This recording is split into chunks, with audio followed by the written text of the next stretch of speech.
할게요. 네, 안녕하십니까 여러분들. 역사는 최태사. 네, 아니 계속 이 무릎이 안 좋아요 요즘. 아니. 자, 여러분들 어떻게 잘 지내고 계시죠? 이런 말이 있습니다. 되고 싶은 일보다는 하고 싶은 일을 하라라는 말이 있어요. 오, 좀 멋진 말 같아요. 되고 싶어하는 것보다는 하고 싶어하는 일을 하라. 그러네요. 네.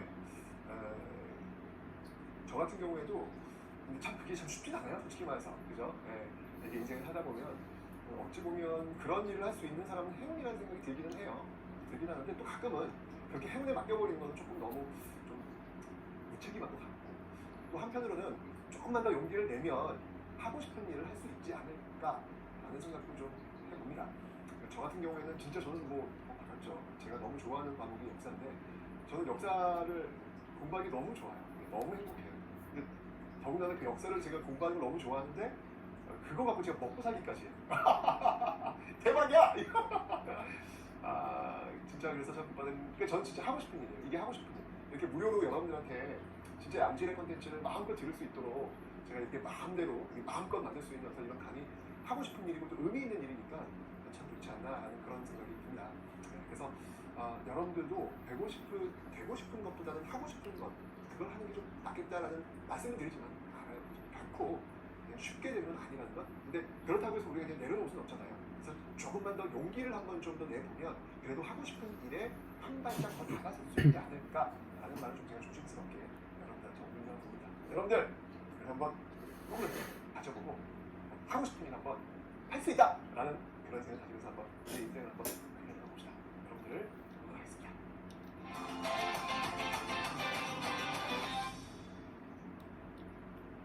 자, 이제 여러분들 고려 시대를 한번 배워볼 텐데요. 이 고려 500년이에요. 고려 500년인데 일반인들이 볼 때 고려는 좀 이렇게 희미해. 조선은 좀 이렇게 엄청서 주어들이 좀 많은 것 같은데 고려는 왠지 좀 희미해요. 그런데 여러분 그 희미한 장마가 걸어버리면 고려가 굉장히 유니크하고요. 굉장히 독특해요. 그러니까 우리가 사실은 굉장히 조선적 마인드, 조선적인 어떤 시선을 가지고 세상을 바라봐요. 우린 여전히 조선 사람들이야. 우린 여전히 그래요. 그런데 고려인들은요, 우리랑 좀 달라요. 굉장히 좀, 이 사람들 봐라. 이런 어떤 느낌들이, 그러니까 우리 어떤 그 일상의 삶과 일상의 어떤 모습과 좀 다른 모습들이 있어요. 그래서 그걸 하나씩 알아나가는 재미가 쏠쏠한데, 특히 이 고려왕조 500년은 우리 반만년 역사에 이렇게 외침이 끊임없이 있었던 적이 있었을까? 없었을 겁니다. 정말 10세기, 11세기는 거란이 쳐들어와, 12세기는 여진이 쳐들어와, 13세기는 몽골이 쳐들어와, 14세기는 본격적으로 외국어 쳐들어와, 끊임없는 외침. 야, 정말 저는 이걸 보다 나 이 시기에 안 살아서 너무 다행이다. 근데 제가 다행이라는 얘기를 하는 순간 그 시기를 지켜내고 그 시기를 살아내야 했던 사람들 그분들에 대해서 너무 또 죄송한 거예요. 내가 너무 이 시기에 안 살았던 게 너무 좋다는 그 마음 자체가 좀 불편하게 되는 거죠. 네, 그래서 참 죄송했는데 어쨌든 간에 그 힘든 외침의 속에서도 그 500년 동안 그 고려 왕조의 깃발을 내리지 않았다는 사실, 이건 정말 대단하다. 과연 이 고려의 힘은 무엇일까? 궁금하거든요. 오늘 한번 그 고려의 힘을 한번 알아보도록 하겠습니다. 일단 여러분들 시기공을 좀 해봤는데요. 우리 배웠죠? 여러분들 호족이 시대. 근데 이제 거란족의 집이 관련이 있고요. 물론 딱 떨어진 건 아니고 제가 이렇게 기계로 나눠봤습니다. 호족, 그다음에 영지를 쳐들어왔을 때 지금 귀족, 그리고 이제 몽골을 쳐들어왔을 때는 무식, 이런 식으로 해서 쭉 나눠가면 되겠습니다. 자, 먼저 여진족이 쳐들어왔던 이 시기부터 한번 좀 살펴보도록 하죠. 거란족이 쳐들어왔던 이 시기입니다. 자, 거란족이 쳐들어왔던 이 시기. 정말 힘들어요. 힘든 이 시기. 이 시기는 그래도 호족의 시대, 그래도 이 참마음이 좀 있는 시기입니다. 진취적이고 자주기 어떤 그런 분위기, 나라 초반의 어떤 분위기, 이런 것들을 연상하시면서 어떻게 우리가 되어 있을지 한번 여러분이 보세요. 이 거란족은요, 진짜 많이 쳐들어와요. 1차, 2차, 3차, 이렇게 계속 쳐들어오는데, 자, 먼저 거란족의 1차 침입부터 한번 살펴보겠습니다. 살펴볼 텐데, 이때 거란족만 밀밀히 들어오니까 사실 고려 조직이 좀 당황해서 이 몇몇 신하들이 이때 이 거란족이 뭐 이러고 하냐면, 야, 너희들 저 신라에서 난 나라잖아. 그러니까 너희들과 상관이 없는 옛날 우리 땅, 고구려 땅이 자기들 땅이라는 거예요. 그 고구려 땅, 서경을 포함한 그런 지역에 와 라고 이야기를 하는 거예요. 네, 이렇게 거란족이 얘기하는 거죠. 이렇게 되니까 이 몇몇 대신들이 지금 우리가 싸우는 거야. 거란족과 싸우는 건 좀 아니다. 그들이 원하는 게 뭔데? 그 땅을 원해? 그 땅을 좀 주자. 떼어주고 하자. 이런 식으로 이야기하는 사람들이 있었어요. 자, 그때 이 대신들이 딱 회의를 할 때 있습니다! 라고 딱 이렇게 벌떡 이러시는 분들이 계십니다. 왜 그 회의 중에 왜 벌떡 돼? 라고 하시잖아요. 예. 이렇게 딱 있습니다! 라고 하시는 분들, 서희가 아마 그런 모습들이 아니었을까요? 그런 어떤 지배적 분기 속 거란이 딱 떼어지고 끝내자. 남한 분기 속에서 있습니다! 라고 설계를 그렇게 얘기했어요. 뭘 얘기했냐? 아니 지금 거란주의 쳐들어가는데 그들하고 한번 싸워보지도 않고 뭐 이렇게 대응해보지도 않고 이렇게 요구하는 걸 그대로 넘겨준 다음에 그 다음 문장이 중요해요. 뭐라고 했냐면 우리 뒤에 없는 사람들이 우리의 지금 모습을 평가할 때 이게 얼마나 부끄럽겠는가 하는 이야기예요. 여러분들 역사를 인지하고 있다는 것, 즉 역사라고 하는 그 실체 앞에 내 자신을 세운다라고 하는 것, 이거 굉장히 중요한 겁니다. 우리가 일상의 바쁜 삶을 살지만 나 역시 이 시간조차도 역사의 한 일부분 속에 포함된다라고 하는 것을 인지하고 있다는 것, 이거 굉장히 중요한 거예요. 이건 우리도 마찬가지예요. 여러분들의 삶이 지금 역사 앞에 기록되고 있다는 거 가끔은 좀 느끼실 필요가 있습니다. 굉장히 중요해요. 왜냐면 그걸 인지하고 있을 때 내가 선택하는 결과가 달라져요. 어쨌건 이 서희는요, 부끄러운 줄 알아야지 라고 얘기를 하면서 우리 후손들이 우리를 어떻게 평가할 것인가 라고 하면서 내가 한번 그러면 일단 거란을 만나보겠다 라는 얘기를 하는 거예요. 이거 뭐 대응만 하고 그냥 우리가 주장 말이 됐냐? 내가 가보겠다 라고 합니다. 그래가지고 서희가 이 거란을 만나게 됩니다. 그때 이 서희와 카운터 파트였던 인물이 누구였냐면 바로 소손녀이라는 거란 장수를 만나게 됩니다. 얘기하는 거예요. 야 너희들 저기 뭐냐, 저 신라에서 만나잖아. 일단 거기다 내가 이렇게 얘기하는 것이죠. 여자 서희가 얘기하는 아니 너 우리나라 이름 얘기해봐. 고려. 그래 고려가 어디서 나온지 알아? 고구려야 고구려. 우리는 고구려에 계속한 나라야. 나라 국공 자체가 고구려인데 지금 무슨 이상한 소리를 하냐? 라고 얘기를 하는 거예요. 네, 그러면서 이제 티격태격 합니다. 그러면서 이 사회가 눈치를 챘어요. 그래서 막 얘네들이 지금 쳐들어오자마자 우리 개경을 막 공격하고 그래야 되는데 그러지 않고 그냥 압록강을 건너자마자 압록강이 된다. 북경선 건너자마자 그냥 우리랑 끝까지 이렇게 화해를 하려고 한단 말이에요. 화해를 내주려고 한단 말이에요. 이게 뭔가 있다. 얘기를 하다 보니까 이들이 원하는 게 뭐냐면 그 노림수가 뭐냐면 지금 이 거란은요 중국 송나라와 싸워야 되는데 송과 고려가 친하거든. 그래서 대군을 이끌고 송으로 치러 들어갔을 때 후방이 비잖아. 그 비는 데를 고려가 쳐들어와 버리면 위험하단 말이에요. 그래서 빨리 이 고려와 송과의 관계를 끊어놓을 필요가 이들은 있었던 거예요. 그거 하려고 온 거야. 그러니까 땅 뺏으려고 온 게 아니라 그거 하려고 온 거야. 이걸 서희가 답하는 거야. 그러면서 얘는 그러면 너희들이 이제 우리가 이 거란과 이렇게 관계를 맺는 걸 너희들이 원하는 거지. 알았어. 근데 우리가 너희들과 관계를 맺는 이유가 뭔지 알아? 이유가 있어. 그 이유가 뭐냐면 그 위쪽에 강동 육주라는 곳이 있는데 거기 여진족 애들이 들어가 있어. 그래서 거란 너희들을 만나러 가려고 하는데 거기 통과해야 돼. 근데 여진족 애들 때문에 그게 안 된다. 그 여진족 애들이 살고 있는 그 지역 거기 우리가 관리할게. 우리한테 관리할게. 이런 얘기를 하는 거야. 그곳이 어디였냐면 바로 강동 육주라는 곳입니다. 강동 육주라는 곳입니다. 이걸 넘기라는 거야. 어땠을까요? 거란을 넘기고. 싸우지도 않았어. 이게 지금 거란이 전쟁으로 온 거야. 전쟁으로 왔는데 오히려 우리가 땅을 가졌어. 싸우지도 않고. 야 이런 경우가 있나? 이게 아마 세계 외교사에도 이런 경우는 아마 드물 거예요. 싸우지도 않고 땅을 가진 거야. 뭘로? 이 화술로. 야 진짜 정말 이제 여러분 보시면 알겠지만 이 고려의 외교입니다. 기가 막힙니다. 참 이게 여러분들 이제 우리나라는요 이 지정학적 위치를 보면은 이 열강들에 둘러싸여 있는 모습이 예전부터 지금까지 그 앞으로도 똑같이 그럴 거예요. 그런 상황 속에서 과연 우리가 어떤 스탠스를 유지하면서 우리의 외교 관계를 유지해야 될까? 저는 고대 장수왕의 외교 우리가 눈여겨봐야 된다라고 말씀드렸고 이 중세 고려의 외교를 또 눈여겨봐야 정말 중세 고려의 외교는 아트 외교입니다. 아트 외교는 처음부터 끝까지 정말 아트 외교. 이 아트 외교 때문에 고려의 깃발을 내리지 않을 수 있었구나라는 생각이 들 정도로 정말 대단합니다. 일단 저게 의중을 간파한 거예요. 그러면 이제 강릉 주축을 그래? 그럼 너 약속 죽여. 그래 올 거지? 그래 관계가 있을 거지? 나가서 거기 너희도 가리. 라고 강릉을 물론 그 이후에 뭐라고 강릉을 했지 않습니까? 뭐야! 약속을 하고 약속도 안 지키고! 근데 여러분들 요건 아셔야 돼요. 그러면 저 거란이가 손해본 거 아니에요? 손해본 거 아니에요. 지금 송을 치러 가야 되는데 안정만을 확보한 거야. 그들이 볼 때 강릉이 좀 작은 땅이거든. 그러니까 작은 땅을 투자하고 더 넓은 송을 치기 위한 기반을 확보한 것이죠. 즉 거란도 이 외교에서 패배자는 아니라는 거예요. 외교라는 게 이런 거예요. 서로가 윈윈 할 수 있는 그 포지션을 찾아 나가는 것. 이게 외교의 묘미거든요. 그걸 정말 기가 막히게 찾아낸 곳이 이 공간이 바로 강릉 육주다. 근데 문제는 뭐냐면 고려의 약속을 안 지켜. 힘들어. 고려 힘들어. 고려 다루기 너무 힘들어. 그냥 고려 열받았어. 촛불 쳐도 와. 이게 뭐냐면 바로 2차 침입입니다. 이때는 이제 강조라는 사람이 쿠데타를 일으켜요. 이건 강조의 변이라고 합니다. 강조 쿠데타를 일으킨 군인이 지금 쿠데타를 일으킨 거예요. 일으켰을 때 이걸 이제 빌미로 해가지고 네가 뭔데 이렇게 쿠데타를 일으켜 우리의 허락도 안 받고 하면서 그걸 명분 삼아서 처음으로 몽골이다. 근데 이제 이때는 양교라는 인물이 하려면 해가지고 일단 건어를 이렇게 물러나게 합니다. 이것도 이제 너희들과 관계 잘 맺을 테니까 염려하지 말고 돌아가라고 해가지고 결국 이제 물러나게 되는 거죠. 그런데 역시 또 그 이후에 뭐라고 약속했지. 안 가. 움직이질 않아. 그래서 이것들이 하고 이제 왕창 몰려 오는 거예요. 이게 바로 3차 건어의 신임입니다. 이때는 정말 제대로 한번 붙어봐야지 라고 온 거예요. 외교가 아니라 이때 정말 군사력으로 한번 끝장을 라고 온 거예요. 자, 이렇게 오면 고려도 이제 외교가 아니라 그런 군사를 맞서야 되는 것이죠. 거기에 맞섰던 인물이 누구다? 그 인물이 바로 강감찬. 자, 이 강감찬 같은 경우에는요. 근데 여러분 강감찬 하면 또 이렇게 연결되는 지역 뭔지 아세요? 강감에 태어난 곳이 바로 이 낙성대라는 곳이 있어요. 낙성대. 별이 떨어지고 그 별이 바로 강감찬 장군이에요. 큰 별이 떨어집니다. 내가 큰 별이냐? 뭐야?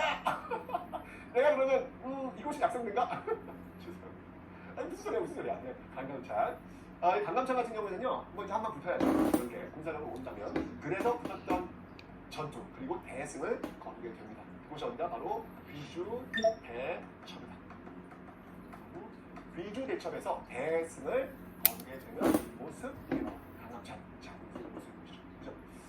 이런 과정들 속에서 이렇게 건어에 침략하는 과정들 속에서 이렇게 많은 준비도 하고 대응도 하고 그런 모습들을 보여요. 자, 어떤 것들인지 한번 살펴보겠습니다. 자꾸 이제 처음에 오니까 이때 이 고려로서는요, 이걸 한번 막아보자라고 해서 이에 대한 방책으로 부처님의 힘을 빌려가지고 한번 이걸 막아보자라고 해서 이때 대장경을 하는 겁니다.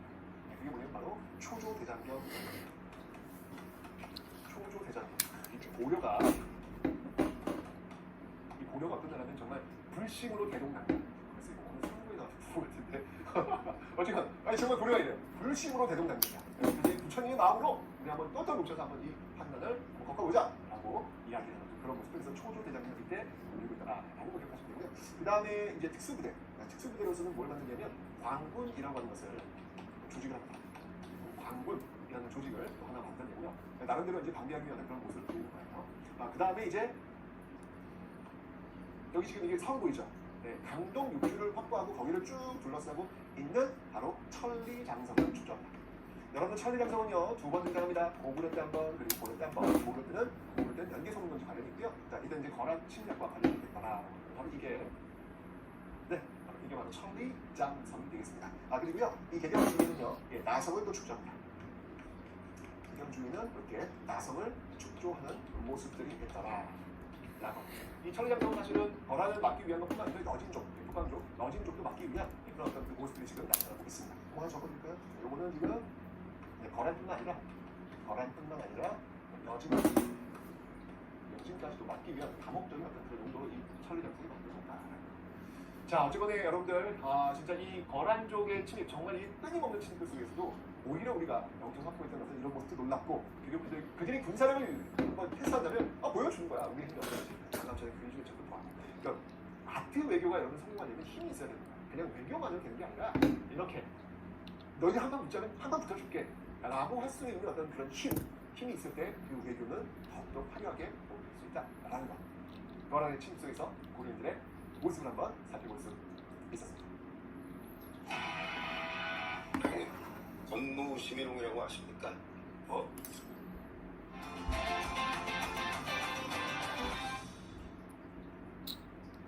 자, 이렇게 거란을 물리셨는데요. 자, 이제 또 12세기에 되면서 여진족이 또 그렇지 않게 합니다. 여진족도 이제 강성해지면서 자꾸 북경을 넘어가는 우리 괴롭히는 거야. 자, 이렇게 되자 윤관이요. 여진족이 뭘 타고 들어오냐면 말을 타고 들어와요. 근데 이제 홍족, 특징들이 있습니다. 말을 타고 들어오니까 우리도 이 말을 타고 그들을 맞서 싸워야 된다. 기병이 필요하겠다. 라는 생각에서 윤관이 특수부대를 하나 만들게 됩니다. 윤관의 제의에 의해서 만든 특수부대가 뭐냐면 바로 무반이 거란족 침입되는 광군, 특수부대로서 광군, 그리고 여진족 침입되는 별무반을 여러분이 기억을 해주시면 되는데, 자, 이 별무반이 무엇인지를 좀 한번 보도록 하겠습니다. 별무반이다. 자, 별무반은요, 자, 갑니다. 하나, 시간 제가 살펴 어떻게 된 거죠. 자, 별무반은요, 자, 이 기병을 좀 키우기 위해서 만든 거예요. 그래서 기병 부대가 뭐냐면 신기군입니다. 신기군. 또 기병이에요, 기병. 그 다음에 이제 보병이 있어요. 이거는 이제 신보군이에요. 느낌 오죠, 여러분들? 공짜가 들어가니까 보병. 그 다음에 좀 이제 특이한 이제 부대가 있는데, 그게 뭐냐면 항만부대라는 거죠. 항마귀, 마귀를 항복한다. 뭔가 좀 종교적 인사 나지 않아요? 그죠? 그래서 이건 승경이 승경으로 구성된 그러한 부대, 항마군. 이렇게 해서 신기, 신부, 항마의 별무반이 구성이 됩니다. 바로 이 별무반이 여진족을 아주 혼내줘요. 아주 그냥 세게 혼내줘요. 세게 혼내줘가지고 아예 여진족이 차지하고 있는 지역을 그냥 차지해버려요. 영토를 넓혀! 와. 이게 뭐냐면, 이래서 확보한 곳이 바로 이 별무반들이 확보한 곳이 어디냐면, 바로 동부 구성이라는 거예요. 어우, 좋아. 아직까지는 어떤 그 호우적인 어떤 기운, 천마음, 이런 게 약간 좀 남아있는 모습들을 보이고 있습니다. 영토 넓혀! 강동 2km 영토 넓혔는데 또 넓혀! 대박! 그죠? 영토를 넓힌다고 하는 게 그냥 그렇게 좋은 건 아니에요. 그 영토를 관리할 수 있는 사람이 있어야 돼. 인구가 있어야 돼. 이 당시 인구가 많지 않고. 결국은 여진족이 자꾸 돈이 나가라 그래. 그래서 결국은 관리가 어렵기 때문에 돈을 줍니다. 저거지긴 하죠. 아니. 여러분들 자꾸 지금 우리 세대에 어떤 영토 확장이라고 하는 어떤 이런 생각들을 자꾸 하시면 이것도 또 하나의 어떤 정치 논리일 수 있다는 생각이 들어요. 네, 어떤 그 과거의 향수에 의해 가지고 우리 영토를 더 넓혀야 돼 이런 생각. 지금은 이런 것보다 문화적인 어떤 교류의 힘 이런 것들에 대해서 우리가 좀 화두를 가져야 되지 않을까 그런 생각이 듭니다. 네. 어쨌건 간에 동문 구성을 확보했다는 사실은 보여주고 있다는 사실. 자, 그런데 그 여진이 점점 커지면서 아예 4대를 이제 요구하게 됩니다. 4대. 자, 금 4대를 요구하니까 금 4대, 이제 금나라가 이제 커진 거야. 그래서 금이 4대를 요구해요. 자, 금이 4대를 요구하자, 이제 이게 문명이 좀 시대잖아. 애들은 가진 사람들이라고 기득권자들이라고. 굳이 싸울 필요 없잖아. 다 가졌는데 싸웠다고 잃어버리면 어떡해. 그죠? 그러니까 상당히 나한테 보수적인 어떤 모습에 서 없다고 생각했죠. 그러니까 이때 이제 집권 세력들이 누구였냐면 금 4대의 요구에 오케이를 합니다. 오케이. 이 대표적인 인물들이 바로 이장현, 그리고 김부식, 이런 인물들이에요. 바로 이런 이자겸과 김부식이 어떤 이러한 금에 대해서 사대하는 모습들 있을 수 없는 일이야 라고 해가지고 거기에 맞서서 들고 일어났던 사건 그게 바로 묘청의 서경천도 운동이 일어나게 된 배경이 바로 이런 데서. 그래서 여러분들 묘청의 서경천도는 금정벌을, 왜냐면 이들은 고구려 계승의식이 강했기 때문에 신라 계승의식이 강한 이들과는 다르게 금정벌, 고구려처럼 우리는 정벌하자 라고 하는 서경천도 운동이 나오게 된 게 바로 여기에서 나오고 있다라는 것이었습니다. 근데 어떻게 돼요 여러분? 결국은 묘청의 서경천도 운동은 김부식의 진압에 의해서 결국 실패로 돌아가고 있습니다. 자, 김부식의 진압에 의해서 결국은 실패로 돌아가더라 라고 하는 거 우리 이미 배웠죠? 복습을 한번 해봤습니다. 여기까지가 12세기 여진족과의 항쟁의 과정이었습니다.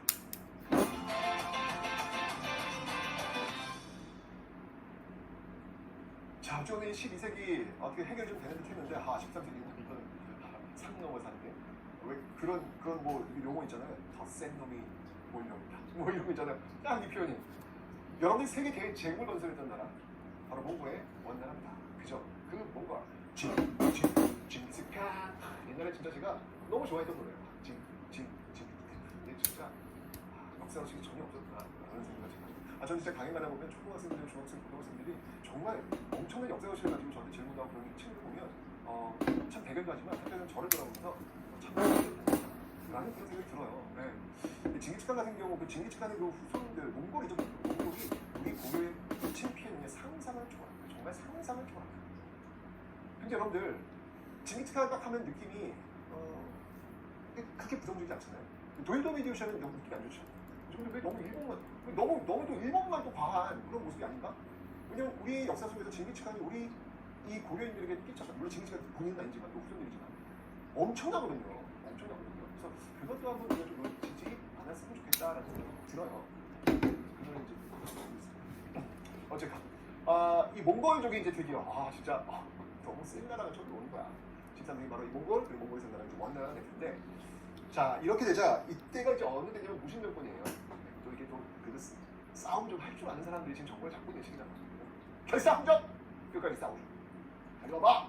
우리는 어디 간다? 우리 강화도 간다. 라고 해가지고 최후 알죠 여러분들? 최충원의 아들 정박을 전체에서 뭐 인사권 장악하게 했던 그런 역할을 했던 인물 최후. 이 최후가 강화도로 천도를 합니다.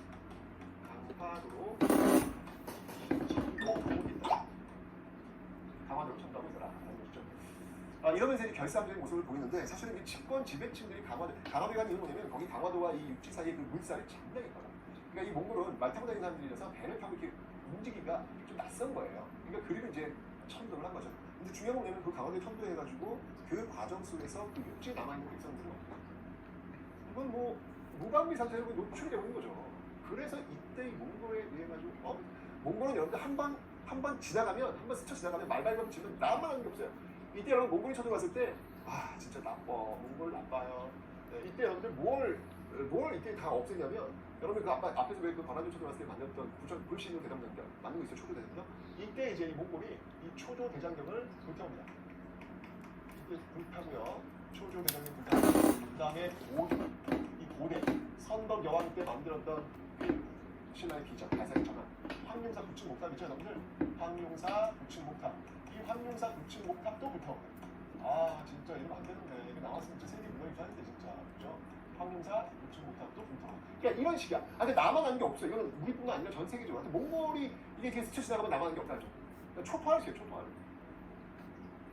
그러니 그 육지에 남아있는 백성들 진짜 지독도 지독도 강화도 좀 들어가 버려.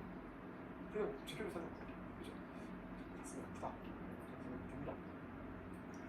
자 그래서 어쨌건 간에 그런 이 어떤 방치되어 있는 상황 속에 조금 살아야 될 거 아니에요. 살아야 될 거 아니에요. 그 살아남는 그 사람들 살아남는 사람들의 이야기 몽골과의 그 항쟁 속에서 싸웠던 사람들의 이야기를 먼저 들려드릴게요. 그 대표적인 분은 바로 이 김윤후라는 분입니다. 김윤후의 휴가였습니다. 진짜 이분은 어떤 분인지 동해권 쪽, 서해권 쪽 하는 분이에요. 이분이 맨 처음에 싸웠던 그 전투가 어떤 전투냐면 바로 처인성 전투. 이 처인성은 어디냐면 지금의 경기 용인에 있는 그런 곳인데 여기서 승려의 모습을 통해가지고 이 몽골과 맞싸워요. 그때 이제 몽골의 장수였던 살리타 이 살리타를 죽여요. 그러면서 승리를 거둡니다. 와 대박 엄청나죠? 그리고 충주에서는요. 이 충주에서는 또 노비들과 함께 충주에서는 또 노비들과 함께 일치단결해가지고 또 승리해요. 근데 이때 이 노비들을 이들과 함께 싸우는 사람이 누구잖아? 그 김윤규. 아니 뭐 용인에서 번쩍, 충주에서 번쩍. 정말 대단하신 분이다. 라는 그런 생각이 들죠. 이때도 이제 여러분 노비들의 그 문서를 남기죠. 노비 시험 문서를 남기죠. 이렇게 하고 우리가 싸워 이긴다면 너희들 이제 노비로 대박이다. 나름입니다. 라고 해가지고 결제도 안 받고 있습니다. 근데 이제 신분전이 흐르는 건데 근데 그런 강단이 있어요. 지금 그게 뭐가 중요해요? 지금 우리가 싸워서 이기게 된 상황. 결제는 사후 결제! 이러면서 이렇게 노비한테 이겨요. 우리가. 뭔가 이런 위기 속에서 이런 인물들이 필요하지 않다는 생각입니다. 그리고 이번 충주에서 또 이후에 또 승리한 곳이 있으니 그곳이 어디냐면 바로 다인철소. 이게 좀 눈물 겨워 진짜. 여러분들 소야 소. 향부곡 소할 때 소예요. 철소니까 아마 이 철을 다루는 수공업자들 같아요. 그들이 모여있는 곳인데 이곳에서 또 몽골과 맞서 싸워 이깁니다. 이게 진짜 저는 이게 나라를 위해 싸운 걸까 아니면 그냥 살아남기 위해 싸운 걸까 하는 그런 어떤 그 의문이 좀 생기긴 해요. 어쨌건 간에 왜냐면 나라를 위해 싸운다라고 했는데 나라민들은 다 지금 강화도로 가 있는 상태잖아요. 우리를 버리고 그죠? 그리고 뭐 세금을 뜯어가지고 저기 와서 세금 뜯어가고 이러니까 참 씁쓸하죠. 그런데도 어쩌면 불구하고 살아내야 되니까 살아내기 위해 어떤 그런 몸짓들이 아니었을까 하는 생각이 듭니다. 자, 근데 이렇게 막 밀고 들어오니까 결국 무임 정권도 버틸 수가 없었던 거예요. 그래서 결국은 이제 항복을 하고 개경으로 항도를 하게 됩니다. 항복하고 이 개경으로 항도를 하게 됩니다. 그런데 강화도에 있다가 개경으로 이렇게 항도하는 모습들이 보이는데 무시적으로 이제 무너지는 거예요. 무너지는데 이 과정에서 무슨 소리냐? 끝까지 싸워야 된다! 라고 등장한 인물들이 있으니 그게 바로 배중손과 김통정이라는 인물들입니다. 이들이 이끌었던 부대, 그 부대가 바로 여러분 잘 알고 있죠? 그 부대가 바로 삼별초가 되겠습니다. 그 부대가 바로 삼별초가 되겠습니다. 이 삼별초 부대 같은 경우 여러분들 그 최우 때 만들었던 그런 조직인데 그 삼별초라고 하는 조직은 좌우별초와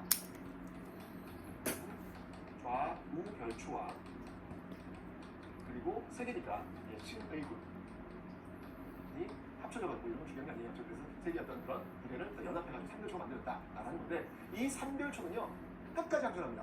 이 위치를 바꿔가면서 맨 처음에 있었던 곳인데 강화도니까 이들은 강화도에서 결사 항전 하다가 이제 옮겨요. 어디로? 진도로. 그들은 바로 쭉 가서 진도로 가요. 진도. 이 진도에 가시면 여러분들 그 용장성이라고 있어요. 용장성이 바로 이들이 머물면서 싸웠던 그런 장소가 되겠습니다. 자, 그리고 또 이동해요. 어디로? 이번에는 제주도. 정말 대단하신 것 같아요. 그죠? 여기서는 한파두리.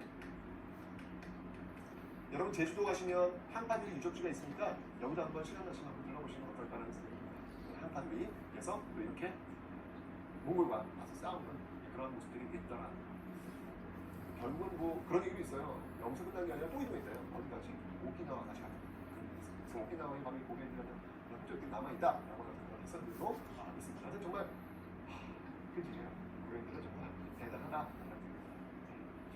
뭐 저는 이런 어떤 그 과정들 속에서 몽골과의 어떤 이 맞선 어떤 그런 과정들 속에서 역시 이때도 마찬가지로 초조 대장이 붙었잖아요, 그죠? 초조 대장경을 만들어서 거란족을 물리쳤다, 뭐 이렇게 믿는 고려인들이거든요. 그러니까 당연히 몽골도 역시 마찬가지로 불심으로 대동단결 또 만들어요. 흑가스니까 또 만들어요. 그 만든 게 뭐냐면 바로 8만 대장경이 되겠습니다. 이때 이제 만든 게 바로 8만 대장경이 되겠습니다. 8만 대장경을 만들고 있더라. 그래서 8만 대장경이 만들어진 부분이 몽골과의 친일 과정 속에서 나오게 됩니다. 이거 기억해 주시면 되겠어요. 그렇죠? 자, 이제 어쨌든 간에 이제 항복을 했고 기경을 항복했어요. 중요한 건 뭐냐면 이렇게 끝까지 저항했기 때문에 몽골도 오늘은 함부로 해치울 수가 없는 거예요.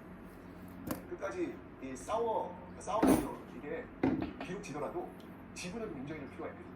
끊기기 위해서. 이렇게 함부로 건드리면 안 되겠다는 당한 거잖아. 그죠?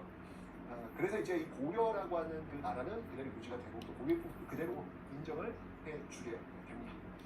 자, 하지만 여러분들 어쨌건 간에 이 원나라, 몽골이 세운 이 원나라의 간섭을 받을 수밖에 없어요. 고려의 어떤 부분을 인정하지만 간섭을 받을 수밖에 없어요. 자, 어떤 면에서 이런 간섭을 받게 되는지 원간섭이 있을 때 한번 볼게요. 일단 기본적으로 영토를 많이 내줍니다.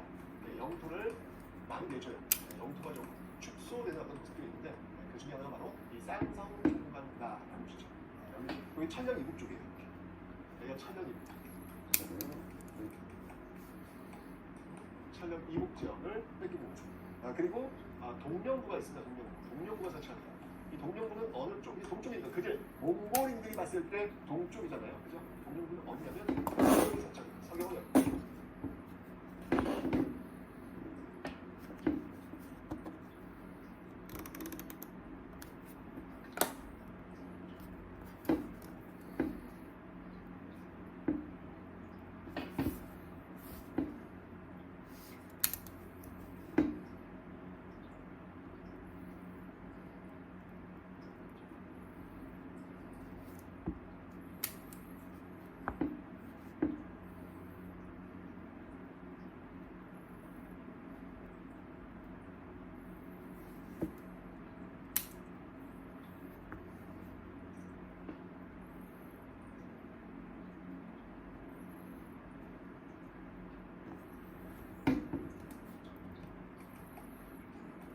내줍니다.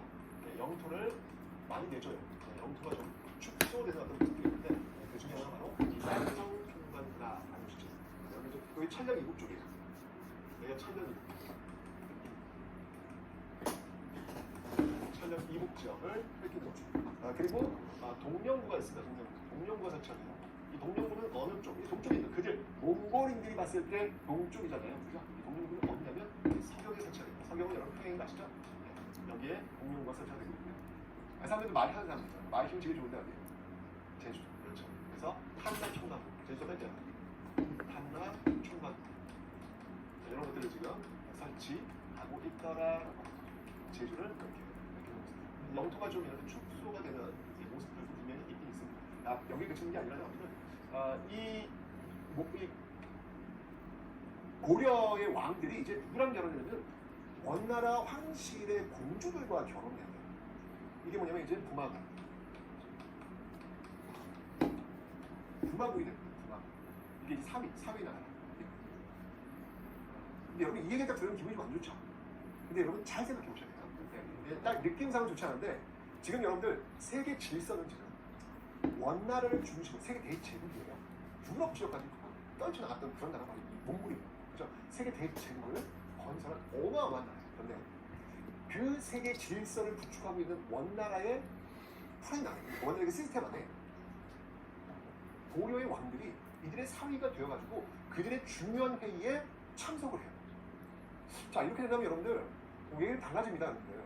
이 엄청난 세계 질서 속에 고려라는 왕실은 지금 깃발 내린 거 아니에요, 그죠? 그런데 고려 왕실의 왕이 그 몽골의 그 중요한 원의 그 중요한 회의에 참석해가지고 서열이 높아요. 굉장히 서열이 높아요. 거기서 지금 발언을 한다. 이건 나름대로 이 안에서 고려의 위상을 찾아냈던 그런 모습으로 볼 수도 있어요. 이거 너무 이렇게 비관적으로만 받아볼 필요는 없겠다라는 생각이 드는 겁니다. 그 현실에 비춰볼 때 맞죠. 그래서 도망 이런 모습도 있고요. 그 다음에 이제 나중에 아시겠지만 이제 국민은 너무나 사랑했던 그 용국대장 모습 역시 마찬가지로 그 다음에 이제 왕들에게 무슨 충 무슨 왕이 돼야 돼요. 네. 충성하는 왕. 그래서 뭐 충성하는 왕 이런 식으로 충성을 가는 거예요. 왕관 섞인 이제 충성을 이렇게 가는 거예요.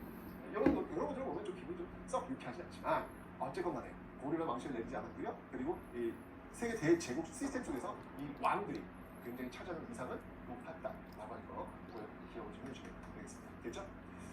그리고 여러분들 이제 관제도 이제 개편 당해요. 관제도 이제 개편 당합니다. 어떻게 개편 당하냐면 여러분들 이 고려가 이제 이성 육부 체제잖아요. 그죠? 이성 육부인데 이제 중국 당나라의 영향을 받은 건데 이성 육부라는 이런 엄청난 시스템을 니네들이 왜 가져? 라고 이야기를 하는 거예요. 이건 아니지. 라고 해가지고 관제를 개편토록 합니다. 자, 어떻게 개편하냐면요. 바로 이성 육부잖아요. 그래서 이성 같은 경우에는 첨입으로 바꿔요. 첨의. 그 다음이 육부는 사사로 바꿔요. 사사로 이렇게 바꿉니다. 그리고 여러분 중추원이라고 있어요. 중추원. 이 중추원은 여기서 이제 궁극기를 담당하는 그런 뭐 추민 있잖아요. 그죠? 여기는 밀칙사로 바꿔요. 이렇게. 그래서 이성, 육부, 그러니까 첨이부, 사사, 밀칙사 이런 모습들을 지금 바꿔 나가고 있다라고 하는 거 일단 관계를 기억해 주시면 되겠습니다. 그렇죠? 이렇게 관계를 시켜놓고 그다음에 내정간섭이 또 들어옵니다. 내정간섭. 자, 내정간섭은 뭐냐면 마치 그 식민지 총독처럼 활동하는 사람이 있어요. 그들 뭐라고 하냐면 다루가치라고 해요. 다루가치. 이런 다루가치가 이제 파견되어가지고 또 다스리는 그런 모습들이 있고요. 그 다음에 정동행성을 또 설치합니다. 정동행성. 이 정동행성이 설치가 된 곳은 개경이에요. 예, 개경인데 요거 일단 한번 볼게요. 개경인데 여기 이제 이문소라고 있어요. 나중에 이제 이문소가 굉장히 인사권이나 이런 것들을 좌지우지하는 어떤 그런 모습을 쓰는데 정동행성이 뭐냐면 말 그대로 동쪽을 정벌하기 위해서 만든 기구예요. 근데 이 동쪽이 어딘지 아세요, 여러분들? 이게 일본이에요, 일본. 그래서 몽골과 그러니까 원나라와 고려가 연합을 해요. 연합을 해가지고 일본을 침략하는 거예요. 공격이라고 하는 표현보다 저는 침략이라고 표현 써야 되는 거죠. 우리가 일본을 침략한 거죠, 우리도 안 침략. 우리가 그냥 멀쩡한 나라를 침략하는 거죠. 네. 일본은 침략 당하게 된다는 거예요. 그건 아니잖아요. 네. 어쨌든 영몽연합군에 의해 가지고 일본을 침략해요.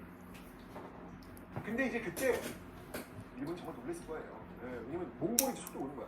우리가 당했듯이 우리도 얼마나 몽골 때문에 당했습니까? 이제 일본이 당한 그런 꼴이 되는 거예요 지금. 얼마나 놀랬겠어요. 그런데 정말 이때 아니 몽골이 사람들이 참 이게 바닥 쪽이나 물에 좀 약한 것 같아요. 이게 언제 출발하냐면 여름에 출발하는데 이게 태풍을 만나요. 아니 왜 그때 출발해요? 태풍을 만나가지고 이 추도에 이런 배들이 꼬르륵 가라앉아요. 이거를 일본 사람들이 뭐라고 하냐면 이건 신이 봅니다. 이건 신이 불어준다. 라고는 신풍이라고 해요. 이 신풍을 일본어로 뭐라고 하냐면 이걸 바로 가미가지라고 해요. 여러분 2차 대전 때 왜 가미가지 태풍이 있잖아요. 그 가미가지가 바로 이 영몽연합군의 침략 때 나온 용어입니다. 신풍. 신이 불어준 바로 이 신풍. 여러분 왜 일본인들 축구대회나 뭐 야구대회나 이런 거 보면 이렇게 머리띠 딱 두르면 신풍이라고 쓰는 거 있잖아요. 이게 바로 신이 우리를 지켜줄 것이다. 라고 어떤 그들만의 어떤 약속이죠. 이게 바로 이 영몽연합군 이 정동행성과 관련이 있다라고 하는 거 여러분 기억해 주시면 되겠습니다. 됐죠? 근데 이제 실패했음에도 불구하고 문 닫아야 되는데 계속 설치하는 거예요. 그래서 이문소를 통해 가지고 우리가 그 내정 간섭을 이제 내정을 간섭하는 그런 모습들이 나타나고 있더라라는 거죠. 그렇죠? 자, 뿐만 아니라 이런 과정들 속에서 이런 과정들 속에서 이건 제가 좀 더 설명드릴 텐데 또 이 뭘 요구하냐면 우리한테 이제 이 공멸을 요구합니다. 가슴 아픈 그런 있었네요. 공멸을 여자들을 요구한다는 거죠. 공멸을 요구하는데 여러분이 고려시대 때는요 딸 사랑이 정말 지극정성입니다. 제가 다음 주에 설명드리겠지만 여성의 가정의 중요가 굉장히 높아요. 그렇기 때문에 여성의 어떤 그 인식, 그 딸에 대한 사랑이 너무너무 크게 줍니다. 근데 그 딸들을 몽골에 데려간다. 바쳐야 된다. 아빠로서 진짜 이거는 너무 충격적이었을 것 같아요. 그래서 그걸 피하기 위해서 일찍 결혼을 시키는 요거 때문에 이제 나오는 컨셉은 조혼. 일찍 결혼을 시키는 이런 모습들이 지금 나타나고 있다라는 거 기억하시면 되겠습니다. 그리고 여러분들 이런 과정들 속에서 잘 아시겠지만 이렇게 이제 몽골이 쫙 원간섭기가 막 오니까 당연히 여기에 영향을 받은 사람들이 등장할 거 아니에요, 그죠? 네. 왜 그 일제 강점기에도 왜 일본식 스타일을 하고 다니는 그런 사람들이 있듯이 여기도 마찬가지예요. 원간섭기니까 이 몽골풍이라고 합니다. 몽골풍. 이 몽골풍이 굉장히 몽골 양식이 굉장히 유행을 하다. 이걸 이제 우리는 몽골풍이다라고 이야기합니다. 몽골풍 같은 경우에 대표적인 게 있다면 뭐 변발이라든지 호복이라든지 변발이라든지 호복 이런 유행이 있었다라는 걸 기억하시면 되고요. 근데 또 반면에 몽골에서도 이렇게 공유로 끌려가고 막 그러잖아요. 이 몽골에서도 원나라에서도 고려의 어떤 문화들이 또 유행을 해요. 이걸 뭐라고 하냐면 이걸 좀 반대적인 어떤 개념이라고 볼 수 있는데 바로 고려양이라고 합니다. 고려양. 그러니까 양이라고 하는 것은 이제 양식, 어떤 그런 스타일이라든지 고려 스타일 이런 것들도 이건 교류의 관계인 것 같아요. 이런 모습을 보이는데 어쨌거나 이 몽골풍의 어떤 영향을 받으면서 이 원의 비일부터 성장하는 세력들이 있을 테니 그들을 뭐라고 하냐면 우리는 그들을 바로 권문세족이라고 합니다. 이 권문세족 저기 있죠 여러분들. 이 권문세족들이 득세를 합니다. 득세할 수밖에 없는 것이죠. 이 권문 세력들은 정치와 경제에서 이 권력을 장악하게 되는데요. 자, 어떤 식으로 장악을 하냐면 살펴보도록 할게요. 조금 더. 권문 세력들은요. 자, 먼저 정치입니다. 자, 정치에서는요. 어디를 장악하냐면 도평의사사. 이 도병맛에서 연결되는 거예요. 이 도평의사사를 장악합니다. 도평의사사를 장악하는 모습도 있고요. 그리고 정박. 이건 이제 최씨 90년부터 만든 건데 이 당시도 여전히 활용되고 있다. 그리고 음성 이걸 활용하면서 정치적 권력을 장악하고 있는 모습들 있고요. 그 다음에 정치적 권력을 장악했을 때 다음은 이권을 장악해야 되겠죠. 경제적으로 여러분들 어마어마한 대농장을 확보하게 됩니다. 정말 그 당시 어떤 그 표현을 보면 송곳 꽂을 땅조차 없다. 왜냐면 이들이 한 땅들을 많이 가져가가지고 송곳 꽂을 땅조차 없다라는 표현이 있을 정도로 이 검은색들의 어떤 이런 모습들이 심한 정도로 나오고 있다라는 거죠.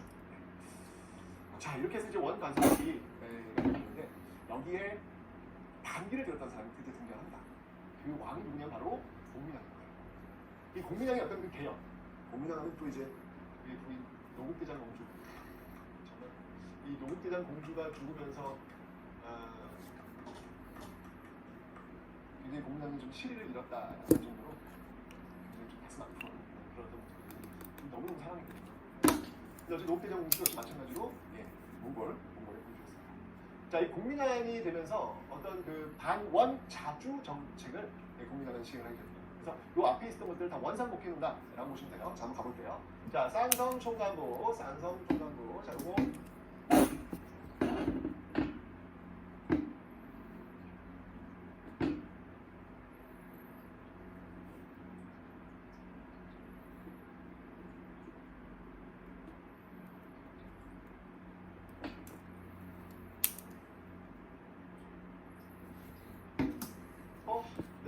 무력으로 하는 모습들 보이고 있습니다.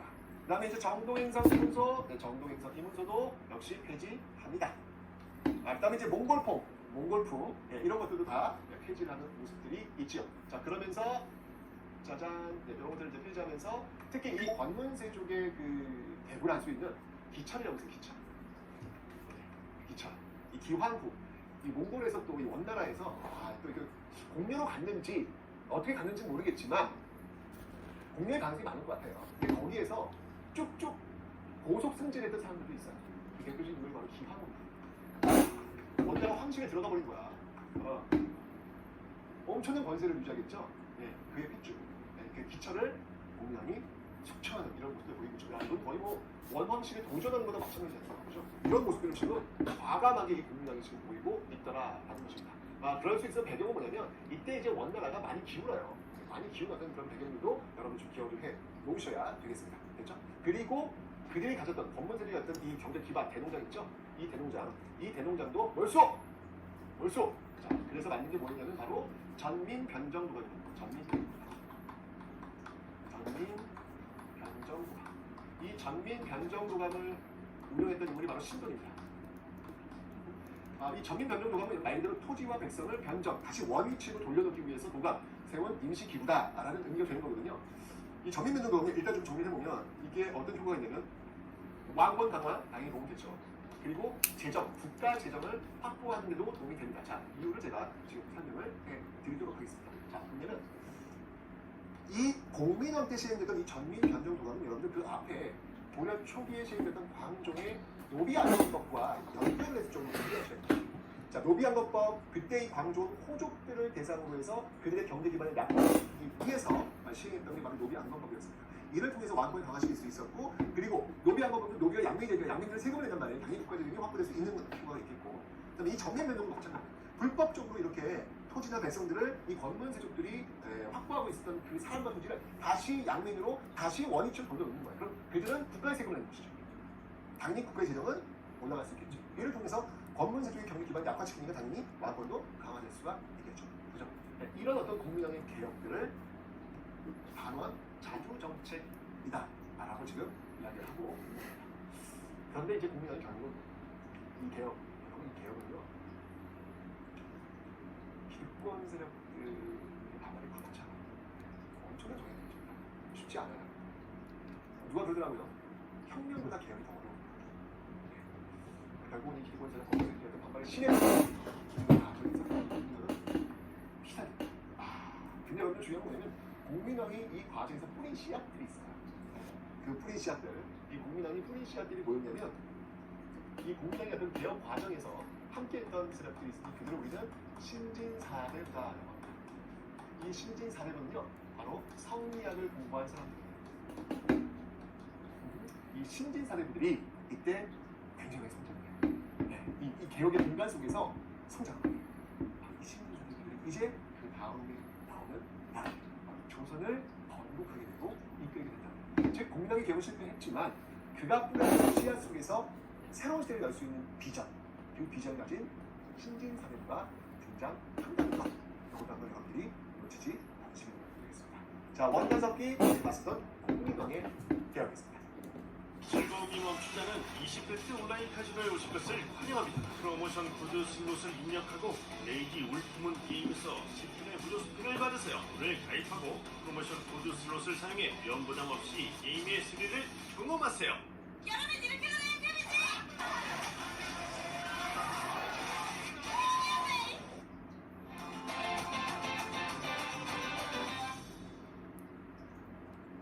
자, 이렇게 해서 정말 이 원나라도 이게 저무는 듯 했는데 14세기 되면요 또 이제 또 쳐들어와. 왜 이래? 홍련적 넘기고. 근데 이때가 이제 어떤 시기냐면 원명 교체기예요. 그러니까 이 중국 질서가 뒤바뀌는 시기니까 거기서 파편들이 피는 거예요. 어떤 그 세계 질서를 이끌고 있는 그 중심이 흔들려 버리면 주변도 흔들리게 되죠. 더 큰 피해가 오잖아요. 그 시기가 바로 14세기다라는 것을 얘기했습니다. 이때 이제 홍건적들이 이제 이게 통제가 안 되는 거야. 안 되니까 또 쳐들어옵니다. 이때 여러분들 어떤 일이 벌어지냐면 이 국민왕이 안동으로 피신하는 일까지 벌어집니다. 와우. 네, 안동으로 피신할 정도로 얼마나 급했으면 배경에 있는 이 국민왕이 경기도 안동까지 왔겠어. 난리도 안 날 일이죠. 그리고 이 외구가요. 엄청 외구였던 그 창문 속에서 특히 남해안 지역, 동해안 지역은 또 쑥대 맛이 된다고 보시면 쑥대 맛. 얼마나 백성들이 힘들까. 얼마나 자, 그 과정에서 이런 홍건적과 왜구를 물리치는 과정에서 성장하는 세력이 있으니 그들이 바로 신무임 세력들이 되는 겁니다. 자, 그 인물들 한번 살펴볼게요. 자, 먼저 최영입니다. 여러분 알죠? 황금 고기를 돌같이 하는. 이 최영은요, 진짜 정말 원칙주의자고요. 검소했던 그런 인물입니다. 이 최영이 일약스타로 떠올리게 된 전투가 있습니다. 이게 바로 홍산대첩이라는 거예요. 홍산대첩. 여기서 대선을 거기에 라 엄청났어요. 이 홍산은 지금으로 본다면 부여 그쯤 되겠습니다. 그쯤에서 이 최영이 왜군을 격퇴시켰다. 이러면서 일약스타도 굉장히 좋죠. 그 다음에 또 뭐가 있냐면 여러분들 진포대첩이라고 있어요. 진포는 지금 군산 쪽이고 그렇죠. 진포대첩은 뭐냐면 최무선이 또 관여합니다. 이 최무선 같은 경우는 여러분들 이 화통도감을 설치해가지고 화통도감을 이끌면서 화통도감은 뭐냐면 말 그대로 화약, 화포 이런 것들 다루는 곳이에요. 화약, 화포. 이 화포를 가지고 진짜 그냥 외국을 그냥 막 때려 부수는 거예요. 빵빵빵빵. 이순신 완전히 그냥. 여러분 지금 현승이요. 이때 이 진포대첩이 이제 군산 쪽에서 이 왜구들이 지금 뭐 깜짝 놀란 거예요. 완전히 뭐 화포 때문에 난리 나는 막 뿔뿔이 육지는데 도망치고 막 난리야. 근데 이들이 뿔뿔이 도망치면은 그 도망치는 곳곳마다 또 이 백성을 괴롭힐 거 아니에요. 그들을 추격합니다. 그들을 추격해서 이 지리산 자락에서 이 왜군을 그냥 완벽히 소탕했던 진짜 대단한 전투가 벌어져요. 그 전투가 뭐냐면 바로 황산전투입니다. 황산전투. 지리산전투. 그러니까 이 진포대첩과 황산전투는 이게 연계가 되는 거예요, 여러분들. 연결이 되는 겁니다. 이렇게 연결이 되는 거예요. 그때 이 황산전투에서 큰 승리를 거뒀던 인물이 바로 이성계예요. 이러면서 여러분들 진짜 이들은 최영과 이성계 같은 이런 사람들은 정말 일학 스타로 그냥 스타 장군들인가 떠오르는 거예요. 백성들한테 그냥 영웅 계시고요. 자, 이런 과정 속에서 성장하는 사람들을 우리는 무엇이라고 부르느냐? 우리는 그들을 바로 신흥 무인세력이다. 그들을 우리는 신흥 무인세력이다라고 이야기하고 있습니다. 최영과 이성계 같은 그런 인물들이 이런 신흥 무인세력들이 성장을 하게 되는데, 자, 이러면서 여러분들 원명규체기로 이제 접어든다고 제가 말씀드렸죠. 명나라가 엄청나게 빠우가 세지는 거야. 명나라가. 이러면서 이제 명나라가 이제 뭐라고 요구를 하냐면 바로 명이 여러분들 왜 그 쌍성총관부 천령 일국지역 공명이 탄핵했잖아요. 여기다가 다시 자기들이 가져가겠다는 거예요. 천령위 설치를 하겠다. 아니 통보를 해봐요. 자, 이때 이 최영 장군이 이런 말도 안 되는 이게 말이 돼? 라고 하면서 이때 이제 왕이 이제 우왕이었는데 실세는 최영이에요. 어떻게 하면 그래? 그럼 너희가 한번 우리 맛을 한번 보여줄게. 어디 강의 최영이 우리가 어떤지 보여줄게. 라고 해서 요동 정보를 단행합니다. 와우. 요동이 어떤 곳이야? 바로 고구려 땅 아닙니까? 그죠? 네, 요동 정보를 단행하는 거예요. 와. 이제 최영이 명을 내는 거예요. 이성계한테 지금 가서 요동을 잡아라. 하는 명을 내는 거예요. 그래서 이제 이성계가 출발을 해요. 출발을 하는데 이성계가 아무리 생각을 해봐도 이건 아닌 것 같다는 생각이 듭니다. 이게 지금 영어 지금 어떻게 보면 떠오르는 해인데 이걸 공격한다? 이건 아닌 것 같은데 라고 해가지고 이 이성계가 회군을 하죠. 그게 뭐냐면 바로 위화도 회군입니다. 위화도 회군을 하게 됩니다. 그때 이제 주장이 뭐냐면 사불가론이에요. 왜 명을 치면 안 되는지에 대한 사불가론을 이야기합니다. 사불가론이라면 우리 작은 나라는 컴퓨터에서 안 된다, 뭐 장갑 처리라서 안 된다, 그리고 뭐 활식, 장갑처럼 활식 이런 것들 다 안 된다, 뭐 이런 이유를 들어가지고 안 된다. 그래서 회군한 건데 여러분들 군인이 말이지 명이 내려졌는데 그 명을 받들지 않고 회군을 했다? 이건 뭐를 위한 거예요? 이건 부대타예요. 이건 부대타입니다. 회군에 대한 얘기는 뭐냐면 영역 불법적이잖아요.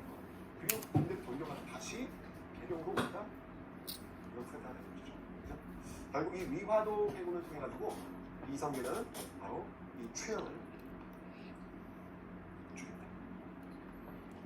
죽이면서 실권을 장악하게 되는 것이죠. 우왕을 쫓아내고 그리고 공양왕을 세우게 되는 그런 모습들이 나타나게 됩니다. 이 위화도 회군 이후에 바로 이 권문세족들 어떤 경제 기반을 약화시키기 위해서 이 공민왕이 시행했던 그 전면변경 도감 이런 것들이 이제 완벽히 뿌리내지 못하고 분명히 시행했잖아요, 그죠? 완벽한 제도적인 개혁을 단행합니다. 그게 뭐냐 바로 과전법이라는 거예요. 과전법. 권문세족들이 어떤 그 대농자를 몰수하고 이 과전법을 시행을 합니다. 이렇게 위바드 왜군과 과전법의 시행, 위바드 왜군과 과전법의 시행 이렇게 되면서 정치 권력 장악했죠, 경제 권력 장악했죠. 네, 정치적 힘, 경제적 힘 모두 장악한 겁니다. 자, 이렇게 세팅이 된 거예요. 이렇게 세팅이 된 겁니다. 이렇게 세팅이 되면서 어떻게 된 겁니까? 네, 그리고 바로 이 과정 속에서 조선이라는 나라를 드디어 건국하게 되는 것이죠. 이게 바로 1392년 이렇게 나옵니다. 아, 정말 드라마틱한 그런 모습들이 지금 펼쳐지고 있다라고 생각이 되는데 어쨌건 간에 여러분들 지금 우리는 지금 고려 500년을 한번 쭉 한번 들어봤어요. 진짜 엄청난 위침이 있었고 그 위침을 끝끝내 버텨냈구나. 대단하다. 전 진짜 이 과정으로 박수 치고 싶어요. 이거 어떻게 이렇게 대단하다라는 생각이 듭니다. 바로 이 DNA, 고려의 DNA가 지금 우리의 DNA로 들어가는 무엇을 통해서? 역사라고 하는 걸 통해서. 그 역사라고 하는 걸 통해서 우리의 DNA에 들어가 있기 때문에 우리는 어떠한 어려운 일이 있더라도 오히려 해볼 만하지 않겠나 라고 하면서 부딪힐 수 있는 힘이 우리에게 있습니다. 그게 바로 역사를 통한 DNA가 있기 때문입니다. 자, 500년 외침, 이 외침을 끝까지 막아낸